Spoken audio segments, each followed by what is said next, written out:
नमस्कार. मी chartered accountant Viraj Pradeep इजंतकर. आज जो बिझनेसेसवरती कोविड-19 या महामारीचा जो इम्पॅक्ट झालेला आहे त्याच्यावरती मी माझे 2 शब्द मांडणार आहे. तुम्हाला माहितीच असेल की जागतिक अर्थव्यवस्था यावरती या महामारीचा पहिल्यांदा खूप मोठा आघात झालेला आहे आणि ह्या आपण सगळ्या अर्थव्यवस्थेचे आपण सर्वजण घटक आहोत आणि त्यामुळे आपल्याला कमी अधिक प्रमाणामध्ये याची काही ना काही झळ आपल्याला सोसावी लागलेली आहे, ज्याचा परिणाम पुढेही काही थोडे दिवस दिसू शकेल. याच्यावरती मला माझा जो अभ्यास आहे त्याच्यावरती मला तुम्हाला तुमच्याशी सांगायचं आहे की ह्या अर्थव्यवस्थेच्या आपण 2 भागात आपण त्याचे वर्गीकरण करू शकतो. पहिला भाग आहे तर डिमांड, दुसरा भाग आहे सप्लाय. आता डिमांड जी आहे तर ही टोटल तुमची जी लोकसंख्या आहे त्यांच्या कन्झम्पशन पॅटर्न, त्यांची रिक्वायरमेंट किती आहे त्याच्यावरती अवलंबून असते. आता आपली लोकसंख्या, जगाची लोकसंख्या जी आहे ती जगाची लोकसंख्या आहे तीच आहे, भारताची लोकसंख्या आहे तीच आहे, 2 महिन्या आधीची 2 महिन्यानंतरची, त्याच्यामध्ये फरक पडलेला नाही. मुद्दा असा आहे की डिमांड ही तीच राहिलेली आहे, राहील. त्याच्यामध्ये कमी जास्त प्रमाणात फरक असू शकेल, पण जे बेसिक कन्झम्पशन आहे ते लोकांना त्यांच्या सर्व्हायवलसाठी करावं लागणारच. मुद्दा एवढाच आहे की डिमांडचा पॅटर्न बदलेल, हे डेफिनेट आहे. म्हणजे उदाहरणार्थ काय, तर लोक हॉटेलमध्ये न जाता प्री पॅकेज फूड खाते. म्हणजेच काय होणार आहे, याच्यावरती इम्पॅक्ट काय होणार आहे की हॉटेल बिझनेस याच्यावरती ॲडव्हर्स इम्पॅक्ट पडणार. पण जे प्री पॅकेज फूड्स आहेत तर त्याच्यावरती त्यांचा पॉझिटिव्ह परिणाम आहे. दुसरी गोष्ट ट्रॅव्हलिंग आहे.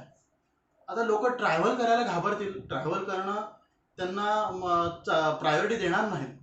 तर त्याच्यावरती परिणाम काय होईल, तर डायरेक्ट जे ऑनलाईन वेबसाईट्स आहेत ते ऑनलाईन वेबसाईट्स जे रजिस्ट्रेशन्स आहेत ते ऑलरेडी वाढलेले आहेत, त्याचा परिणाम ऑब्व्हियसली ऑनलाईन जे वेबसाईट ओनर्स असतील त्यांना होणार आहे. दुसरं जे पेट्रोलची डिमांड आता एवढी कमी झालेली आहे, क्रूड ऑइलच्या प्राइसेस निगेटिव्हमध्ये आहेत, पण मग याच्या अगेन्स्टमध्ये पॉझिटिव्ह इम्पॅक्ट कोणाचा आहे, तर आज नेटवर्क, ज्यांचं इंटरनेट ज्या कंपनीज प्रोव्हाइड करतात, आज डेटा कन्झम्पशन हे हायेस्ट आहे. भारत हा हायेस्ट डेटा कन्झम्पशन करणारा देश आहे. सो ह्याचा पॉझिटिव्ह इम्पॅक्ट हा पडलेलाच आहे. आता हा इम्पॅक्ट जो आहे, तर तुम्ही ही झाली डिमांड साईड. दुसरी सप्लाय साईड. जर का डिमांड असेल तिकडे सप्लाय करावं लागणार, तिकडे इंटरनेट प्रोव्हायडर हे यावेच लागणार, तिकडे ऑनलाईन वेबसाईट ओनर्स यांना मार्केटमध्ये उतरावंच लागणार आणि त्याचा बिझनेस अपॉर्च्युनिटीचा वापर करून आज ते उतरत आहेत. आता मुद्दा एवढाच राहील की आपण जेव्हा आपल्या बिझनेसचा विचार करू तर आपण ते जे चेंज इन कन्झम्पशन पॅटर्न हे आपण अवलंबलं आहे का, याचा आपल्याला विचार करणं फार महत्त्वाचं आहे. कारण का, याच्यात मेन आपला महत्त्वाचा चेंज असा होणार आहे की ग्राहक आपल्या डोअर स्टेपपर्यंत, म्हणजे आपल्या दुकानापर्यंत, आपल्या शोरूमपर्यंत येईलच काय याची खात्री नाही आहे. तर आपण ग्राहकापर्यंत कसं पोहोचलं पाहिजे ह्याचा विचार आपल्याला करणं गरजेचं आहे. म्हणजेच काय की आपल्या मार्केटिंगचे टेक्निक्स हे बदलणं हे अत्यंत इम्पॉर्टंट आहे, महत्त्वाचं आहे. याच्यावरती प्रत्येक बिझनेसमॅनने विचार करावा आणि त्याच्यावरती जरूर काहीतरी ह्या लॉकडाऊनच्या ह्याच्यामध्ये विचार मंथन करून त्याच्यावरती एक आपला अप्रोच सेट करावा. सो आत्ता मुद्दा काय आहे, तर आपल्या बिझनेसचा दृष्टिकोन बदलण्याची गरज आहे आणि त्या दृष्टिकोन बदल्यानंतरच आपल्याला त्याचा इम्पॅक्ट जाणवू शकेल. दुसरा महत्त्वाचा विषय म्हणजे काय, चॅलेंजेस. काय चॅलेंजेस येणार आहेत. आता प्रॉब्लेम्स हे सगळ्यांना येत आहेत, हे त्याच्यामध्ये काही फार बोलण्याची गरज नाही आहे. आपण जास्त सोल्युशनवरती बोलूया. म्हणजे उदाहरणार्थ मी एक वानगी दाखल एक 7 ते 8 हे प्रॉब्लेम्स मी आत्ता लिहून आणलेले आहेत. म्हणजे ज्याचा सोल्युशन काय करता येईल आपल्याला याच्यावरती आपण थोडासा विचार करू. उदाहरणार्थ सेल्स. तुमचा जो विक्री करण्याचा जो क्वांटम आहे तो आता सध्या कमी झालेला आहे किंवा होईल. तर तो जर का तुमचा जुन्या लेवलला आणायचा असेल किंवा त्याच्यापेक्षा वाढवायचा असेल तर तुम्हाला काय करणं अपेक्षित आहे, तर तुम्ही विचार केला तर तुमचे गुड्स हे नॉन इसेन्शियल कॅटेगरीमध्ये आहेत का इसेन्शियल कॅटेगरीमध्ये. उदाहरणार्थ आपल्याच ग्रुपमध्ये मुकेश गुजर हे फर्निचर मॅन्युफॅक्चरिंगचे काम करतात. आता त्यांनी जर का फर्निचरची डिमांड जर का आता बघितली तर ती कमी होणार आहे, याच्यासाठी कोणी एक्सपर्ट नको आहे. पण आत्ताच त्यांनी जे हॉस्पिटलचे बेड्स आहेत किंवा सॅनिटायझर ठेवण्याचे स्टँड्स आहेत हे त्यांनी मॅन्युफॅक्चर करायला सुरुवात केली.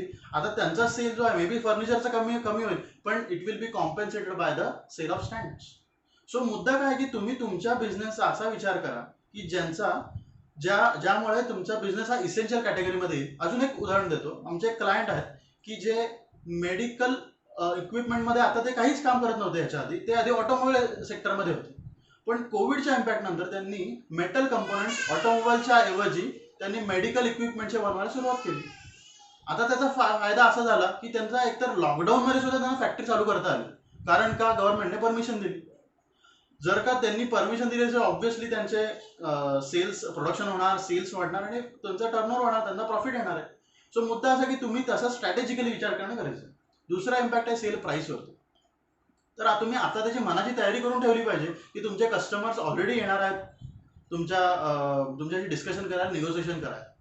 तर ह्यासाठी तुम्ही काय करणं अपेक्षित आहे आत्ताच ह्या घडीला की तुमचे वेंडर डेव्हलपमेंट हे खूप स्ट्रॉंग करणं गरजेचं आहे.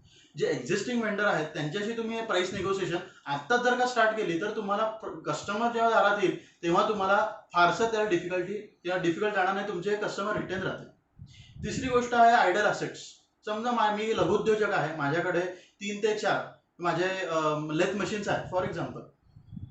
तर त्याच्यामध्ये एक जे लेथ मशीन आहे ते फारच जुनं काळाचं आहे आणि त्याच्यामुळे त्याचं प्रोडक्शन एफिशियन्सी कमी आहे. 2 हे नवीन आहे. आता त्याच्यामध्ये एक जे आहे मशिनरी ती माझी फारशी ते ऑक्युपाईड नाही आहे.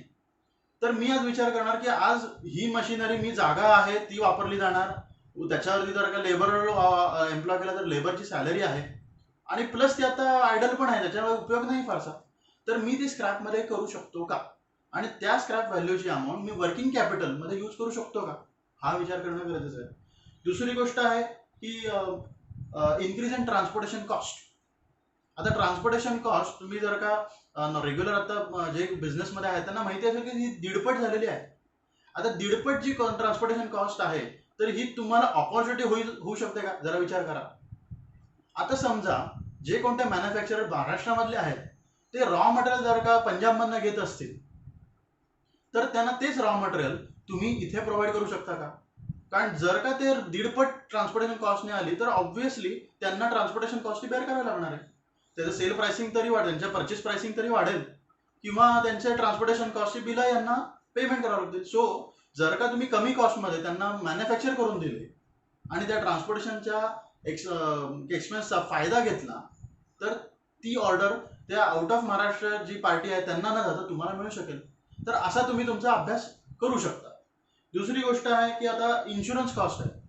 आता इन्शुरन्स कॉस्ट ही तुम्हाला कमी करणं ही आता अशक्यपर्याय गोष्ट आहे, कारण का गव्हर्नमेंटने रूलच काढलेला आहे की कोविड इम्पॅक्ट तुमचा जो बिझनेसवरती आहे तो तुमच्या एम्प्लॉईच्या इन्शुरन्समध्ये तुम्हाला कन्सिडर करणं गरजेचं आहे.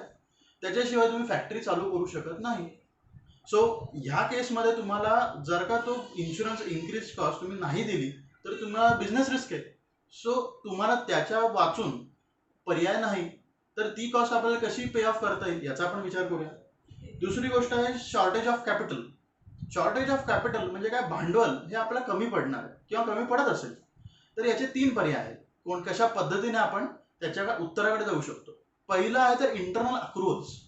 इंटरनल अक्रुअल्स ही जरा टेक्निकल कन्सेप्ट आहे, पण मी तुम्हाला 30 सेकंदामध्ये आम्ही तुम्हाला एक्सप्लेन करतो की प्रत्येक बिझनेसमध्ये काही ना काहीतरी वर्किंग कॅपिटल हे वेगवेगळ्या फॉर्ममध्ये असतं. म्हणजे उदाहरणार्थ इन्व्हेंटरी, नंतर बँक डिपॉझिट्स किंवा डेटर्स असतील, या वेगवेगळ्या फॉर्ममध्ये जर का ती वर्किंग कॅपिटल जर का अडकलेलं असेल तर तुम्हाला वर्किंग कॅपिटलची चणचण भासते. आता मुद्दा असा आहे की हे वर्किंग कॅपिटल जिकडे जिकडे अडकलेलं आहे ते तुम्ही शोधून काढणं अपेक्षित आहे. जर का तुमच्या समजा खूप दिवसांचा जर का स्टॉक पडलेला असेल तर त्याची खरं व्हॅल्युएशन किती आहे ते काढून तुम्हाला क्लिअर ऑफ करता येईल. इव्हन दो इट इज लॉसमध्ये जरी तुम्ही सेल केला तर तुम्हाला लिक्विडिटी मिळू शकेल. हा तुम्हाला खूप मोठा फायदा आहे. दुसरी गोष्ट आहे हे तुम्ही लिक्विफाय करून तुम्ही वर्किंग कॅपिटल सोर्स करू शकता. दुसरी गोष्ट आहे लोन्स. आता काही वेळेला असतं की लोन्स अवेलेबल असतात पण ते किती घ्यायची ह्याच्यावरती प्रश्न असतो की बाबा मला आता 10 लाख लोन हवा आहे पण आणि बँक मला 15 लाख द्यायला तयार आहे, पण बँक 15 लाख द्यायला तयार आहे म्हणून 15 लाख घ्यायचे का, तर मी याचं उत्तर नाही असं देईल. तर तुमच्या बिझनेसला किती रिक्वायरमेंट आहे, तुमच्या प्रोजेक्ट्सला किती रिक्वायरमेंट आहे, कमीत कमी रिक्वायरमेंट मध्ये तुम्ही हे सगळं गणित बसवलं पाहिजे.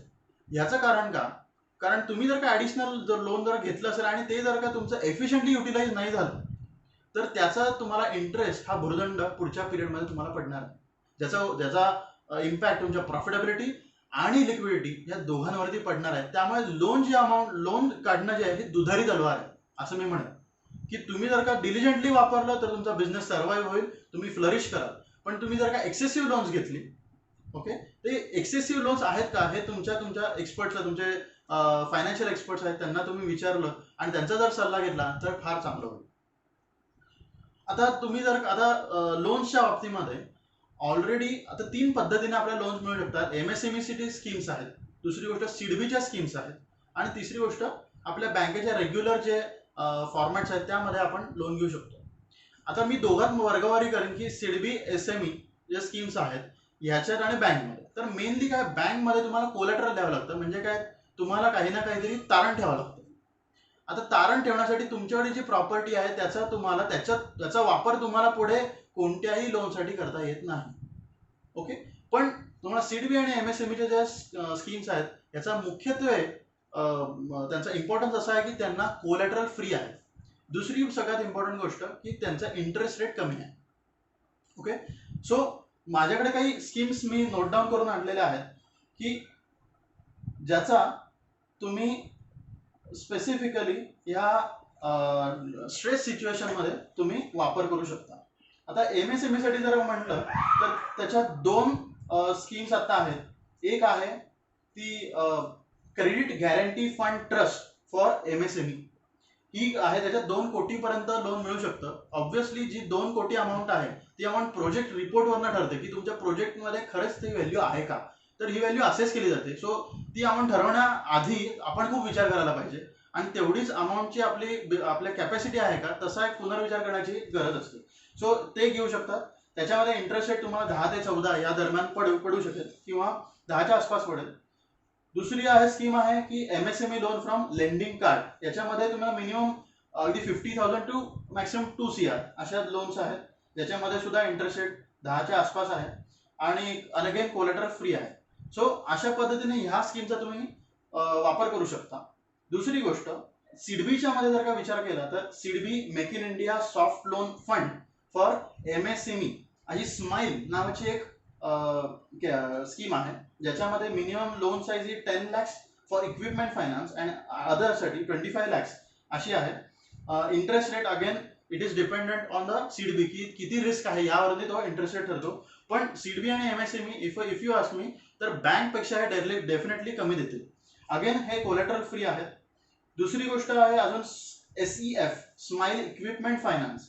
याच्यासाठी 10 लाख पर्यंत तुम्हाला लोन मिळू शकेल. याला काही मोरॅटोरियम पिरियड असतो जिकडे तुम्हाला इंटरेस्ट किंवा इन्स्टॉलमेंट न भरण्याची तुम्हाला मुभा असते. तो एक फार मोठा कॅरेक्टरिस्टिक्स आहे जी बँक फायनान्सला आपल्याला काही लिमिटेड ऑपॉर्च्युनिटीमध्येच ती अवेलेबल असते.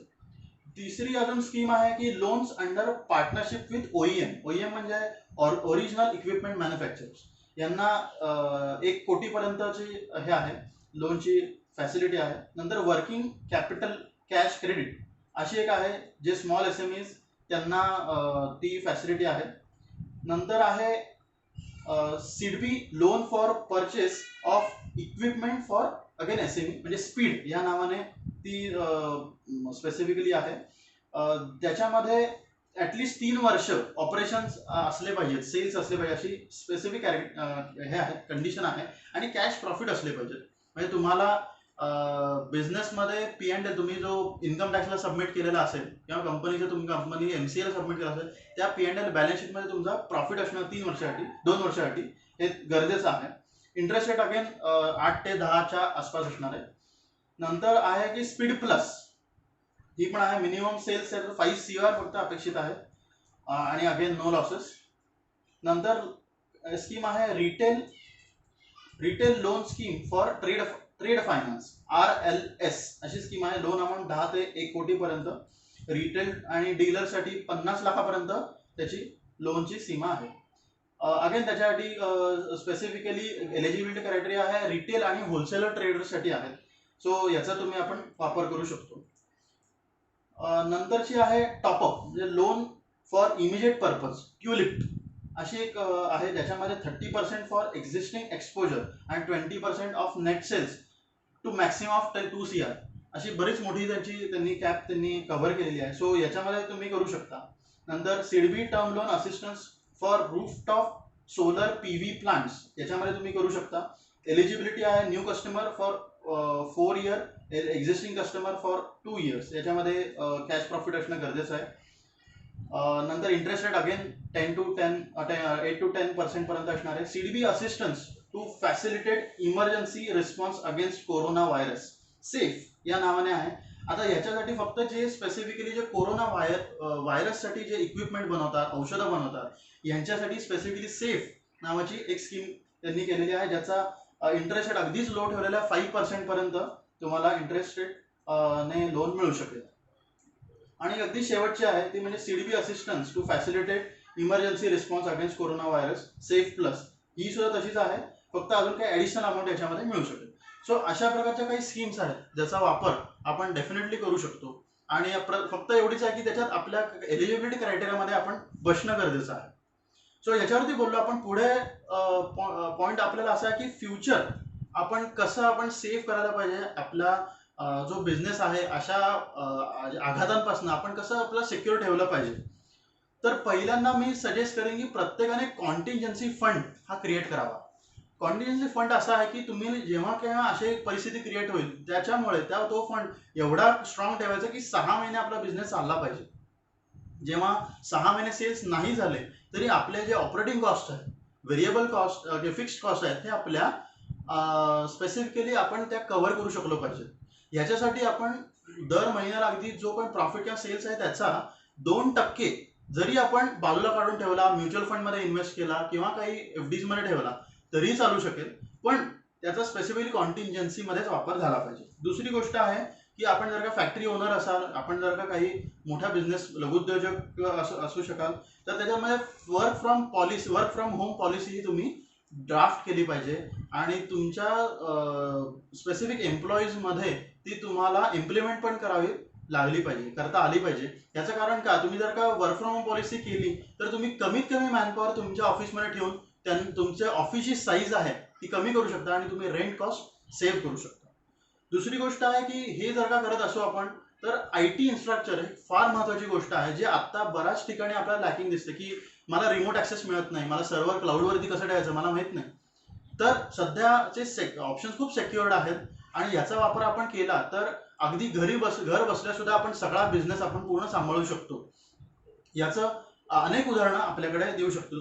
तर आपण IT इन्फ्रास्ट्रक्चर आपण इम्प्रूव्हमेंटवरती आपण प्रयत्न करायला पाहिजेत.